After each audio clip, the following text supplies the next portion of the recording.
என் காதலி உன் மனைவி ஆகலாம், உன் மனைவி என் காதலி ஆக முடியாது. ஆனா இப்ப கல்ச்சர் எப்படி இருக்கு சினிமா? இப்ப வந்து லேட்டஸ்டா ஒரு படம் பார்த்தோம், ஆகஸ்ட் 25 கேப்டன் பிறந்தநாள் அன்னைக்கு 2023. நான் சொன்னேன் சார் நான் வரலங்க அப்படி. இல்லை நீங்கள் கண்டிப்பாக அந்த கேரக்டர் பண்ணணும் அப்படி. அப்போ நான் சொன்னேன் 2 மணிக்கு மேலே நான் வரேன் அப்படி. தலைவருக்கு போய் ஆசீர்வாதம் வாங்கி 2 மணிக்கு தான் நான் போய் நடித்தேன்.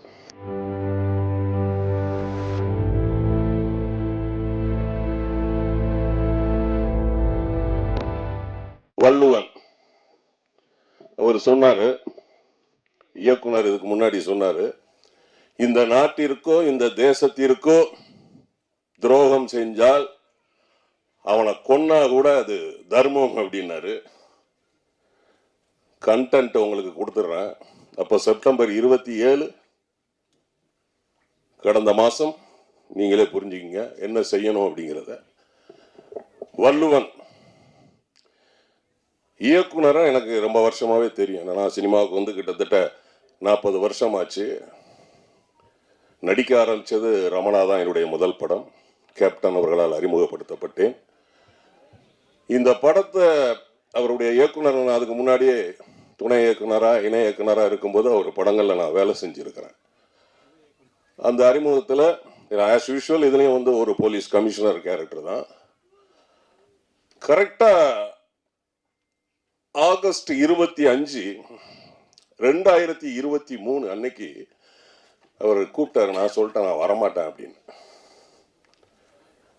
இல்லை நீங்கள் கண்டிப்பாக வந்து நடிக்கணும் அப்படின்னு. ஆகஸ்ட் 25 கேப்டன் பிறந்தநாள் அன்னைக்கு 2023.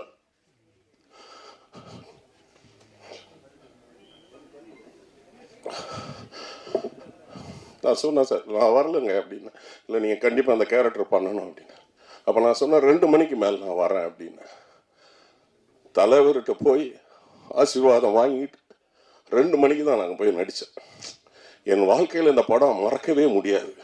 சினிமா அப்படின்னா தெரியும், ஏன்னா நாங்கள் தியரி படிச்சிருக்கிறோம் ஃபிலிம் இன்ஸ்டியூட்டில். சினிமா அப்படிங்கிறதுக்கு அர்த்தம் வந்து கேமரா. 1839 வருஷம் கண்டுபிடிக்கப்பட்டது இந்த சினிமா.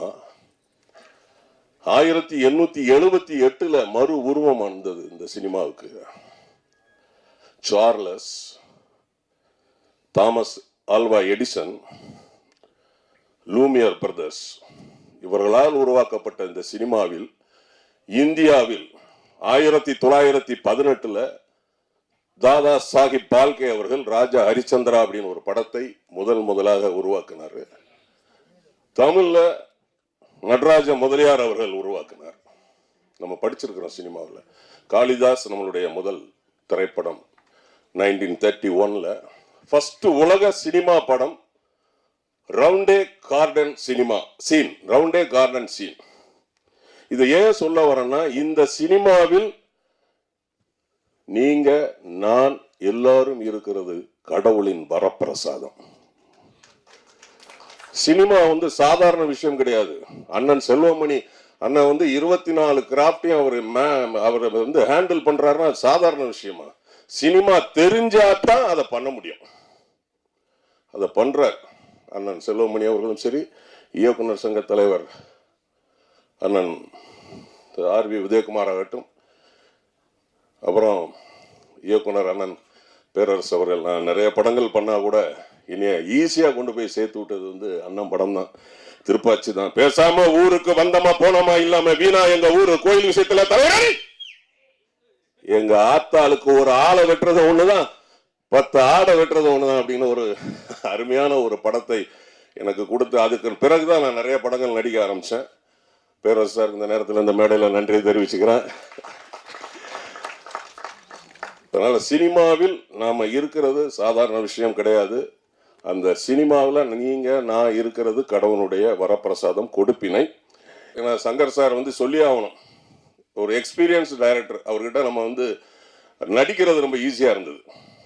ஏன்னா அவர் என்ன, ஏன்னா இப்போ இயக்குனர்கள்லாம் நம்ம பார்க்குறோம், நம்ம இயக்குனர்கள் புதுசாக வந்த இயக்குனர்கள்லாம் பார்க்குறோம், ஒன்றுமே தெரியாமல் ஒரு ஷார்ட் ஃபிலிம் எடுத்துட்டு அதை கொண்டு போய் காட்டிட்டு அப்புறமா வந்து டைரக்டர் ஆகிட்டு அதை ஓப்பனாக ஸ்டேட்மெண்ட்டாகவே சொல்கிறாங்க. எனக்கு முதல் படம் எடுக்கும்போது ஒன்றுமே தெரியாது, நான் ஒரு பஸ்ஸு டிரைவர் மாதிரி, பின்னாடி இருந்து எல்லாம் பஸ்ஸை தள்ளி விட்டாங்க அப்படின்லாம் வந்து கொடுக்குறாங்க. ஏன்னா இப்போ கல்ச்சரையும் மாற்றுறாங்க, சினிமா கல்ச்சரையே மாற்றுறாங்க. அந்த 7 நாட்கள்னு ஒரு படத்தில் பாக்யராஜ் சார் லவ் பண்ணுற அந்த அம்பிகா மேடத்தை ராஜேஷ் அவர் டாக்டர் கல்யாணம் கட்டிக்குவார். கிளைமாக்ஸில் ஒரு டயலாக் சொல்லுவார் அவர், என் காதலி உன் மனைவி ஆகலாம், உன் மனைவி என் காதலி ஆக முடியாது. ஆனால் இப்போ கல்ச்சர் எப்படி இருக்கு சினிமா? இப்போ வந்து லேட்டஸ்டாக ஒரு படம் பார்த்தோம், ஆனால் அதைத்தான் ரசிக்கிறாங்க, கல்ச்சரை மாத்துறாங்க. தயவு செய்து நம்மளுடைய கல்ச்சரை மாத்தாதீங்க. ஏன்னா நமக்குன்னு சினிமாவுக்குன்னு, தமிழ் சினிமாவுக்குன்னு ஒரு வெயிட் இருக்கு. அதனாலதான் இப்ப வந்து படங்கள்லாம் காந்தாரா மாதிரி வேற மாதிரி லெவல்ல ஓடிக்கிட்டு இருக்கு. தமிழ் சினிமா ஏன் அப்படி பாதிப்பு ஆகுது அப்படின்னா இந்த மாதிரி கதைகள், இந்த மாதிரி கலாச்சார சீரழிவு தான். தயவு செய்து தயாரிப்பாளர்கள் நம்மளுடைய கல்ச்சரை பேஸ் பண்ணி படம் எடுக்கணும்னு கேட்டுக்கிறேன். என்னுடைய பேச்சில் நிறைய இருந்தா எடுத்துக்கங்க, குறை இருந்தா மன்னிச்சுங்க. நன்றி, வணக்கம்.